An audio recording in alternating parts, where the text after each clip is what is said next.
from Dial Square to Where is proud to have Gooners vs. Cancer as its charity sponsor for the season.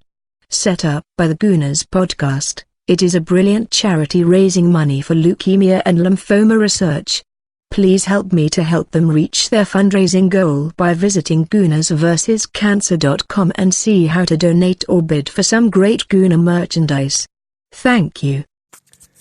All right, Treacle.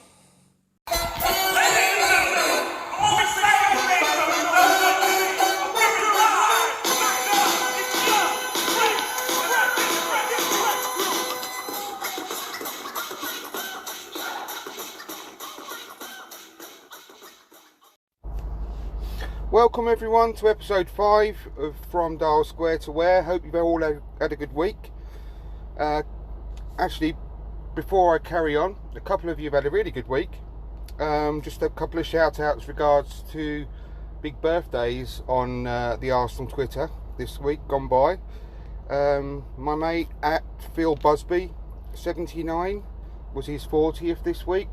Hope you had a great day, mate, and I'm really gutted I couldn't meet up with you at the Tolly before the Emirates Cup, even though I saw you when I drove past, as we mentioned. And at Gooner Girl 1969, it was her 50th this week. Actually, I probably shouldn't have said that. However, because of the Twitter name, at Gooner Girl 1969, it's a bit obvious to maybe, potentially, if you've got half a brain, work out how old she is. So, happy birthday to you as well. So I hope you had a great week, both of you. Now, I don't know whether any of you caught the shorter video that I put on YouTube this week. Unfortunately, I had a few technical problems. I don't know what happened, but as I was driving and recording, the video actually stopped, and I carried on chatting for a little while before I realised, as you do. And I was pretty much halfway through talking about our chances this season and Liverpool at the time. And I thought that the video would have caught a little bit more of what I said, but obviously it didn't. So a few things that I actually missed out, really.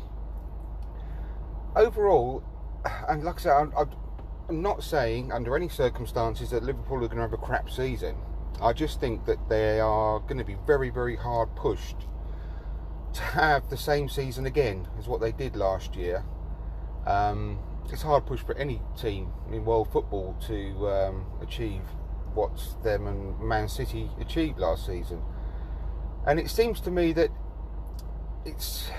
although they're still going to have a good season, they're not going to be as nailed on to be as good as they were before, which means to me, I can see them probably obviously not getting 90 plus points. I can see them getting 80 to 85 points, but not to the same levels as last year. And the fact that everyone is literally written off places 1 and 2 in the Premier League next year, I think is a bit premature. Now, I'm definitely putting City down to win the league again, unfortunately. Yawn. But I don't think second is out of the question for a team, and I can see us really taking a few teams by storm next year and surprising a lot of people, especially if we can get Tierney tied up and a centre back, and if we can get a really good centre back, then that could propel us right up there. I think it was may have been FM Lara or the Arsenal Illustrator or B2 on Twitter this week actually worked out the calculation, and I know nothing about all this XG business and all those stats. So I'm going to tell you, I'm a bit more old school. I like to do my sort of judging of teams with my eyes, to be perfectly honest. But it was very interesting that if we can bring in a defender and Tierney as well, tighten up at the back with the additions that we've made, especially Pepe, which I'll come on to in a bit, this year, then the turnaround in our fortunes and expected goals conceded, etc., will be quite dramatic, and it would literally have propel us. I think it was around, if my memory serves me correctly, around 15 points extra that we would get next season. Now I think realistically, with some of the games that we lost last year with the team that we had, if you totaled up the games that we really should have won, and it's easy said that in hindsight, but genuinely we really should have won a lot more games last season than we did. We're from winning positions, and if we'd done that, then I think you agree with me that that would equate to more than 15 points over the course of the season. So I mean, that's, what's that, only 5 games. So there's more than 5 games last season where we really should have won when we didn't, or at least got a point. So potentially we could be a lot better off points wise next year, and it wouldn't be, I think we were 25 points behind Liverpool last year.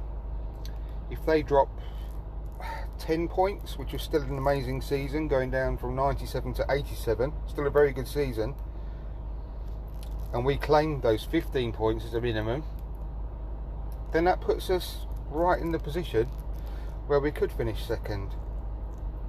And I mentioned on that video, I'm not confident about Chelsea doing brilliantly next season. It could go one of two ways, but I think they'll be quite just an average season in Frank Lampard's first year there. And Spurs have been not dramatically, but they have been dropping points over the last 2 years consistently, from where they were 3 seasons ago. They have made that Ndombele signing, like I mentioned on the video, but again, I don't think that he's going to be completely transformative on his own. As good a player as he is, he's not going to do everything. At the moment, they're losing more players than they are gaining players, as usual for Spurs. So I can't see them doing any better. And also, I've heard Mauricio Pochettino moaning and bitching in the press again this pre-season, trying to get the point across to Daniel Levy to make more signings. One day he's either going to walk out, another team's going to poach him. I can't see who at the moment though, but I would say before Christmas the Man United job's going to be available. I can see him leaving then. But yeah, I see another season whereby Tottenham are going to be flattering to deceive. Everyone is that you see in the media, as always, with an anti-Arsenal agenda, but everyone loves Tottenham. Everyone's putting them in the top 3. I really can't see that myself at the moment. I wouldn't be surprised if they are, but it's very much up for grabs, their place. But I can see us battling more for second than trying to get into the top 4 next year. But it does depend on getting a good defender. Umtiti would be my preference, because I believe that he would be gettable. I've heard a few reports, I say a few reports. The main report I've heard from about Rugani from Juve is from my friend Harry Simiu on the Chronicles of a Gooner. He watches an awful lot of Serie A and does a podcast about it, and he said that Rugani is not considered a very good defender, unfortunately. And like I mentioned in previous podcasts and on Twitter several times, the simple fact is that if a player is being touted about as for sale, there's a reason for that. You just got to use your common sense. Teams, unless they're in very dire straits financially, which clearly Juventus aren't, they may have to sell certain players, but they wouldn't go out their way to sell their best players. They would only go out their way to sell players that are surplus to requirements, that they really can manage without. So he's not, unless, like I say, it's a lower table, mid to lower table team that are desperate to raise some cash by selling one of their stars, then the top teams around Europe aren't going to go out their way of selling their best players. So there's going to be something wrong with them. However, it doesn't always mean that they're absolutely rubbish, of course. But Rugani is not considered to be a great defender. The only downside with Umtiti is his knee, but he's young enough to cope and recover fully from that. He will obviously be getting the very best treatment the world can offer on his knees, and we've taken bigger chances on players in the past with their fitness and health and come out of it smiling. But it is always a little bit of a gamble, of course, but I think it's a gamble worth taking with him, because if we get a fully fit and raring to go Samuel Umtiti, he could genuinely be as transformative for us as VVD was for Liverpool. Genuinely, I think he's a brilliant defender. So let's see what happens on that front. But if we can get someone like him and Tierney, then we will have completely and utterly transformed our team this summer, from struggling to get into the top four to potentially, not this season maybe, but the season after, literally challenging for the title again. I mean, can you believe it? It is sort of pinch yourself and try and make sure you're not dreaming at the moment, but let's see if we can get these defenders tied up before the transfer window slams shut next week. Well, I woke up to go get me a cold pop, and then I thought somebody was barbecuing. I said, oh Lord Jesus, it's a fire. Then I ran out. I didn't grab no shoes or nothing, Jesus. I ran for my life. And then the smoke got me. I got bronchitis. Ain't nobody got time for that. So, just a little bit about the last week with transfers. What an exciting week. Blimey. Never saw that coming really a few days ago, did we? Going to be just sort of baring our teeth, waiting for Wilfried Zaha. And then we get Pepe. Blimey. I'm really keen on the business we've done so far. I mean, Pepe's going to add a new dimension to the team, isn't he, really? You can't get much of a better front three than that. We've just got to get the midfield right and make sure that we are getting all bases covered as far as that's concerned, with regards to getting the right personnel in place so that we're covering the defence and obviously feeding those front three as best we possibly can. I'm really hopeful that the manager's going to play Willock this season, but I'm more than realistic to know that he's not going to play him every week. But I'd like to see him, Ceballos, who was very encouraging when I saw him at the Emirates Cup. I thought I'd really like his movement. He only had a small cameo, but I think he's going to be a really, really good addition to the squad, because he's very positive in his play. He runs with the ball and takes care of the ball, recycles it really well. And I think he's going to win a few free kicks, you know, in good positions outside the box as well. But yeah, really good carrier of the ball, and that's what we've been lacking for quite some time. But I think Willock does that as well, which is positive. And the third, I'd have Torreira. Now, in place of Willock, being realistic, I'd stick Ozil in there as well and play him sort of, just have the midfield three in a bit of a triangle, and have Mesut Ozil obviously at the tip of it. And I think, you know, if we can get an Ozil in form this season, it'd be, I mean, it's a very, very old, overused cliche, but it'd be like having a new signing as well. I mean, if he gets a new lease of life after the signing of Pepe, and starts really performing each week and, you know, assisting goals for those three. I mean, wow. I mean, that's going to be really, really hard to beat. I think if with no more signings as it is, we will be easily challenging for the top four. But I think if we can get Tierney and the new centre-back, then we will be challenging, like I said earlier, for, you know, definitely the between third and second even, I personally think. So, yeah, very exciting. I mean, Twitter was electric a couple of days ago when everyone was waiting for Nicolas Pepe to be announced. And I've never seen anything like it for quite some time, to be honest. It was quite enjoyable to watch. And I put a tweet out there after I'd just finished work for that day. And I think it was yesterday, actually. I'd lost track of days. But, yeah, I put a tweet out there as soon as I was able to finish work and said, has he been announced yet? You know, and got a stream and a flurry of messages coming back. Bless you all, saying, you know, that he'd been announced. And, you know, it was just a, you know, really good moment.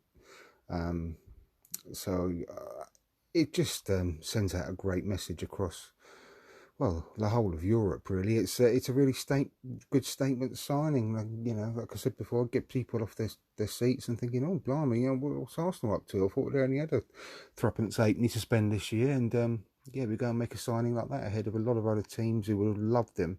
And to get these sour grapes tweets, you know, passed around amongst us all from other fans of other clubs who obviously would have loved them, you know, trying to dim it down. It's just been, you know, I love all that stuff. I do. I'm seeing all that coming through makes my day, so it does.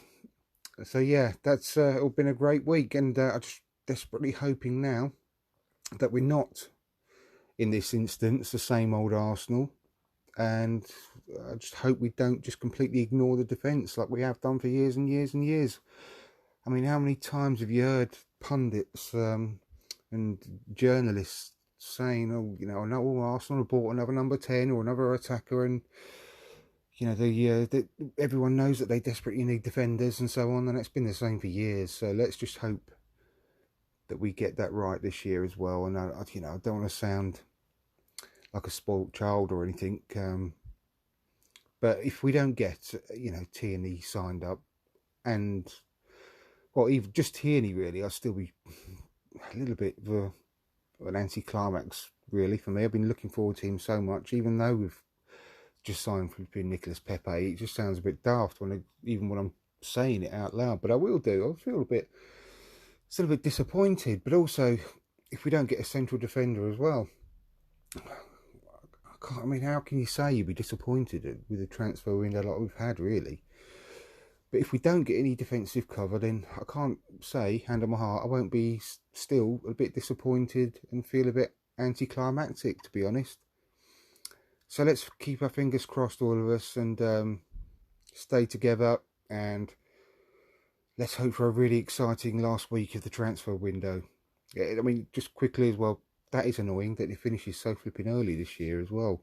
I think it's a couple of weeks earlier than pretty much every other country. I believe. I might be wrong with that, but I'm pretty sure it is. So yeah, let's hope for a really exciting last week. And whatever happens, I won't be listening to Jim White or watching Jim White. I'll be having the radio on instead. All right, I'm going to have a short break. I'll be back shortly. I like turtles. Continuing on about the transfers, just a short thing that I've come across this evening is that apparently we're in for Coutinho now. It's just going to be amazing. Someone put a message on Twitter saying, well, we won't need a defence anyway because with all the attackers, no one will be able to get into our half. And I replied, so yeah, it'd be like a game of British Bulldog back in the day. Remember that? You used to come home with like bruises all over your shoulders. Anyway, but I can't see that being true. But it was on, apparently someone took a screenshot. It was on Sky Sports News, so we'll see how that one pans out over the next few days as well. I don't know whether we're going to play all these players, unless it means that we're going to have some departures like Mkhitaryan, Ozil, or whatever. Well, we'll have to wait and see, won't we? Getting crazy out there. It must be the apocalypse. Wild horsemen coming along. In other news, Man United spending 80 million quid on old slabhead Maguire. Incredible, absolutely incredible. And Scotty Boy Gooner posted a chart with all the stats on with Slabhead versus Mustafi, and pretty much everything Mustafi comes out top. It's just, you couldn't make this stuff up, so it's hilarious. So there's this Man United account, Slaps and Bants, I think, or something along those lines. So I just did a bit of trolling on his account, which I really enjoyed that. So that was good. But I think the funniest thing this week on Twitter so far has been all the Tottenham players and Tottenham itself celebrating like they won the Champions League because they won a pre-season friendly. It's just hilarious, absolutely funny. Literally the players like Ndombele specifically as well. I think he directly tweeted Mesut Ozil taking the mick, saying about them winning a trophy. And it's just, again, there's something else you just couldn't make up. And I replied saying, you know, I ain't going to bother literally listing Mesut Ozil's list of honours that he's won, because I don't think there's anything that he hasn't won, is there, in football. And he's tweeting about winning the Audi Cup. I mean, I once got one of those when I took my old Audi A4 in for a service, and they're celebrating winning something called the Audi Cup. Oh, yeah, it's just so funny. They honestly think that their trophy drought is over. Oh my God. The last time Arsenal Boston posted this one out, I think probably about a week ago, saying that last time Spurs won the league, it was the time when Harold Macmillan was the Prime Minister in the UK. And there's a whole list of things that have happened since they last won the league. You know, that Thierry Henry was a glitter in his parents' eyes. He's been born, grown up, gone through his football apprenticeship, won the league and all the other cups that he's won, and then retired in a time that Tottenham last won the league. And but now it's all over. We can't taunt them no more because they've won the Audi Cup. Oh dear.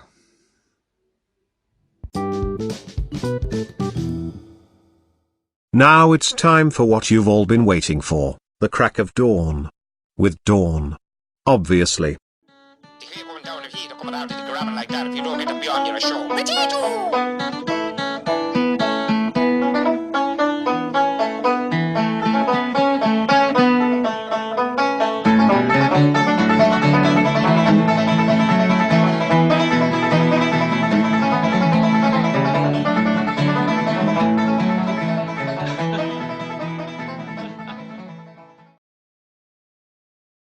Well, Craic of Dawn time. Hi there, Hello, everybody. hello. Yes, thank you. Had a good week. It's not been too bad. Yes, thank you. Good. Excellent. What you've been up to?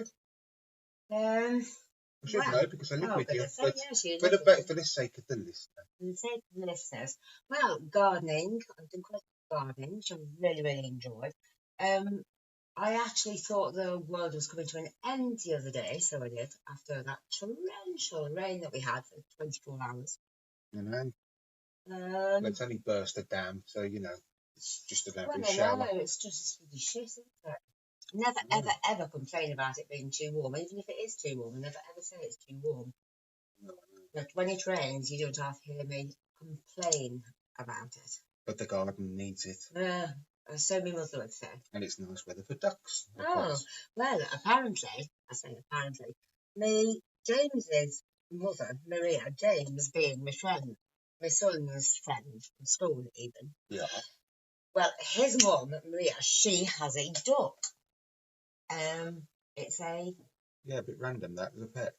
it's a muscat dog. Is it off of Babe Dog?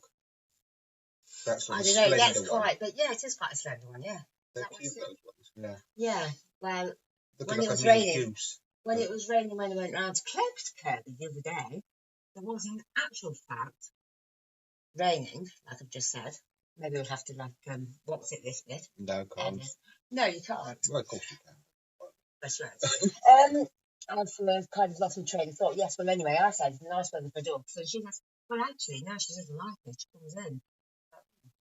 Well, That's saying after winter then. It's a bit of a shit dog then, really, I suppose.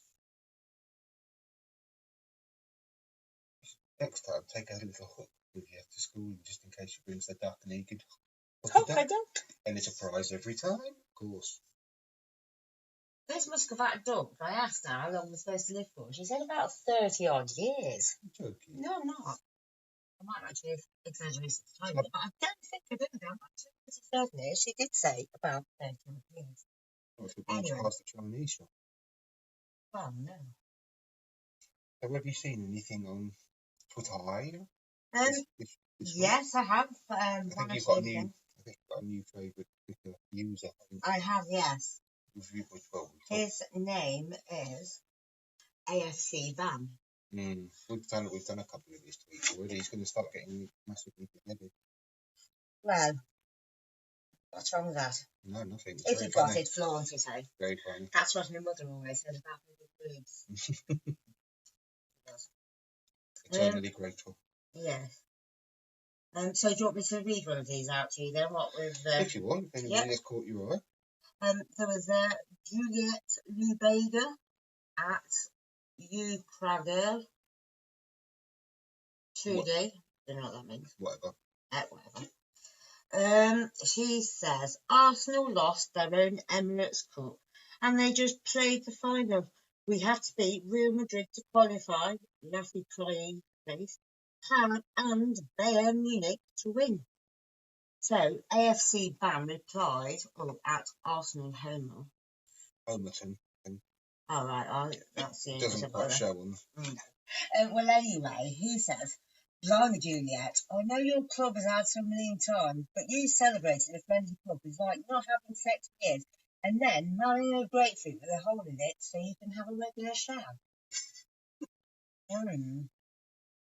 Where was the other one from AFC Bam? Which I really quite like. Oh, really? Yeah. You cracked me up. Where is it? Did you send me that one? I think so, yeah. There was one about. Oh no, that was. The one about his garage. Yeah, but I haven't got it, baby. No. No. Can we pause or once we look for it? No. Okay, we're not pausing. Fine. No. Right, I'll read It this. basically said about the numbers guy. Oh yeah, it basically said there was two that I read from AFC Bam. One of them said, well, what a lovely, lovely guy I've just had in the garage. I feel really quite guilty about overcharging him now, which I thought was kind of funny. Because then the next one was, you get a complete little dickhead come into your garage who you don't really want to serve, but... What do you do? Yeah, what do you do? Do you either just, swallow it down and say, yep, what can I do for you? Or do you just say, like I did, get the fuck out of my garage, you arsehole. Shove your car up your arse. Yes, shove your car up your arse. I know. Yeah, so I quite like him. If he actually did do that, that would be ace. I know, yeah. It's a bit like how I talk to the people on the telephone when they're ringing up from, well, fine example, Sky today. No, God, then you wonder why you get so narky with But them. the thing is, you literally cancel your contract with Sky, like your phone, whatever, your TV deal, whatever, cancel it, and then the very next day they start ringing you, hassling you, every single day. Every day they rang. I said, what company was that I had that problem with that time?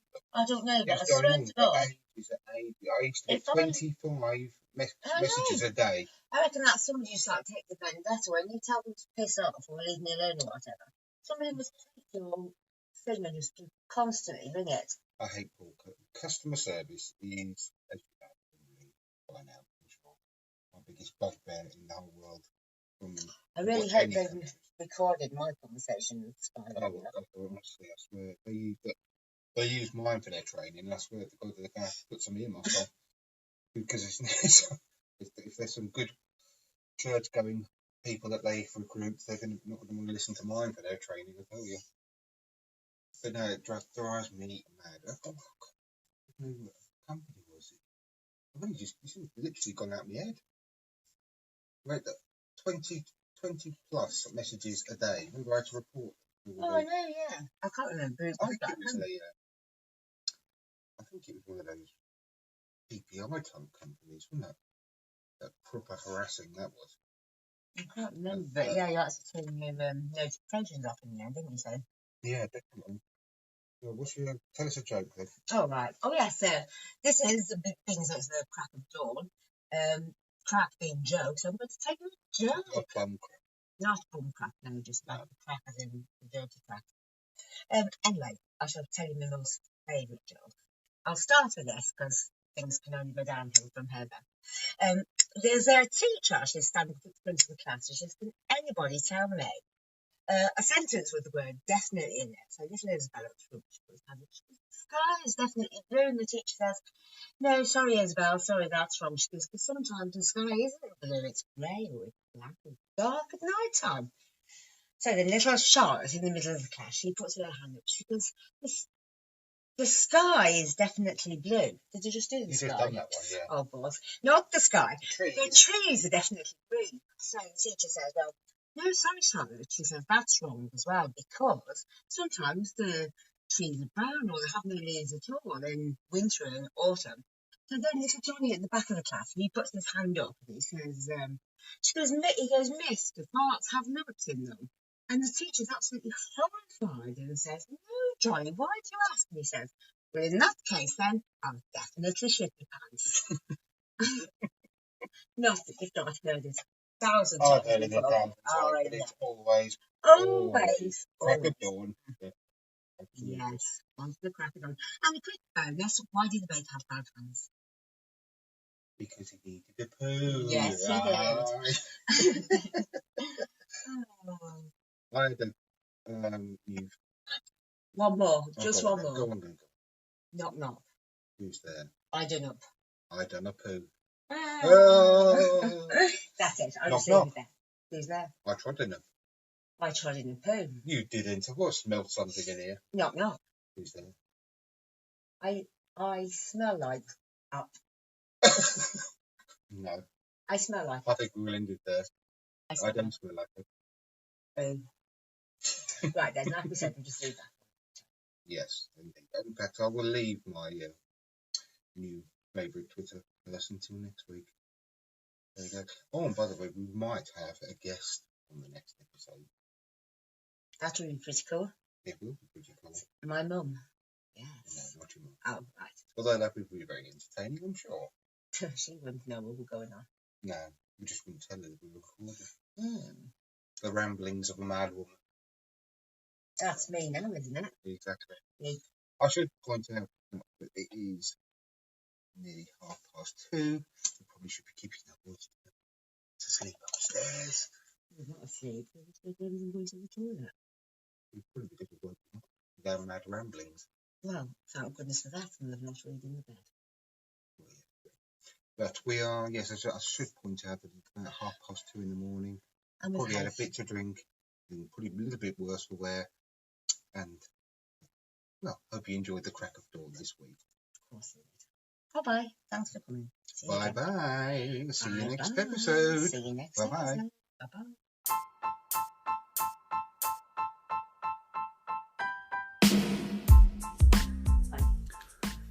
Thanks for listening to episode 5.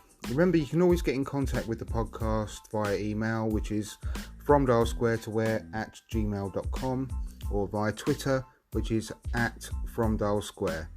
Look forward to receiving any suggestions, abuse, or any kind of feedback is always welcome. I look forward to speaking with you next week. Take care. Bye-bye.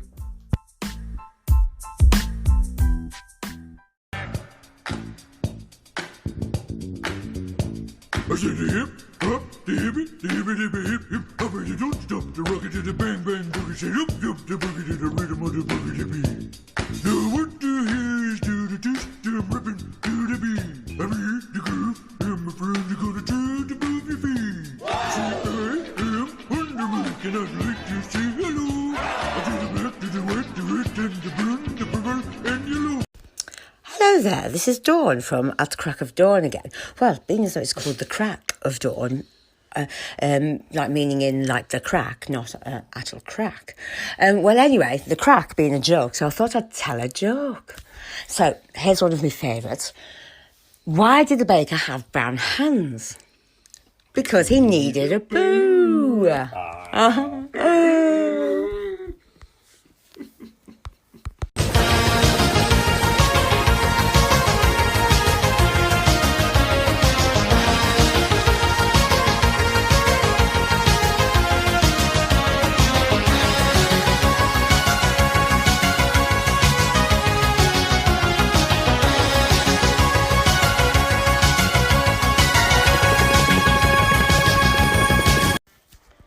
Hello there, this is Dawn from At the Craic of Dawn.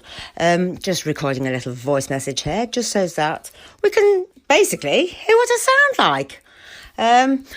However, once when I left an answer phone message on my mum's answer phone, and I went round and she played the message, and I said to her, "Now, who's that on the phone leaving that message? Because that's never me. So I don't actually think I sound like me at all, especially when I'm not talking like I'm supposed to be talking. That's all. Bye-bye." Fantastic. That was